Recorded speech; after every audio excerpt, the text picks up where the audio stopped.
تو میرے نبی نے فرمایا ایک سچ بولو، ایک دھوکہ نہ دو۔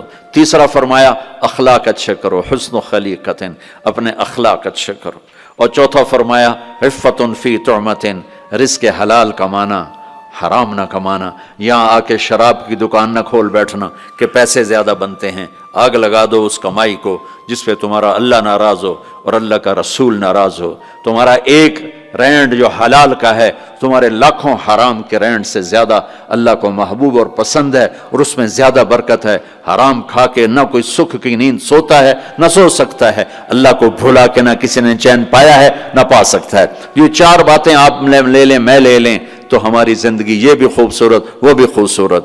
سچ بولنا، سچ بولنا، کسی کو دھوکہ نہ دینا، دیانتداری، دیانتداری، اخلاق اچھے کرنا، اخلاق اچھے کرنا، رزق حلال کمانا۔ حضرت سعد بن معاذ بیٹھے تھے، ہمارے نبی کی نظر پڑی ان کے ہاتھوں پر، ہاتھ بڑے سخت تھے۔ آپ نے کہا تیرے ہاتھ کیوں سخت ہیں؟ کہا جی بچوں کے لیے روٹی کماتا ہوں تو ہاتھ سخت ہو گئے۔ تو آپ نے ان کے ہاتھوں کو پکڑ کے بوسہ لیا ایسے اور فرمایا بچوں کو حلال کھلاتے جو ہاتھ ایسا ہو جاتا ہے اس پہ جہنم کی آگ حرام ہو جاتی۔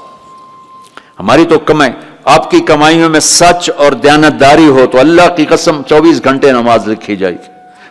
پانچ نمازیں نہیں لکھی جائیں گی، 24 گھنٹے کے سجدے لکھے جائیں گے۔ کام میں، جاب میں، شاپ میں، کاروبار میں، اپنی ملازمت میں اگر آپ سچائی اور دیانتداری والے ہو تو آپ کا ہر لمحہ خوبصورت ہے اور نماز اور بندگی ہے۔ اپنی فیملیز کے ساتھ رہتے ہو، ماں باپ ہیں ان کی دعا لے لو، ان کی دعا لے لو۔ بیویاں ساتھ ہیں ان کو عزت دو، احترام دو۔ گھر والوں کو حسن سلوک سے رکھنا یہ بہت بڑا ایمان ہے۔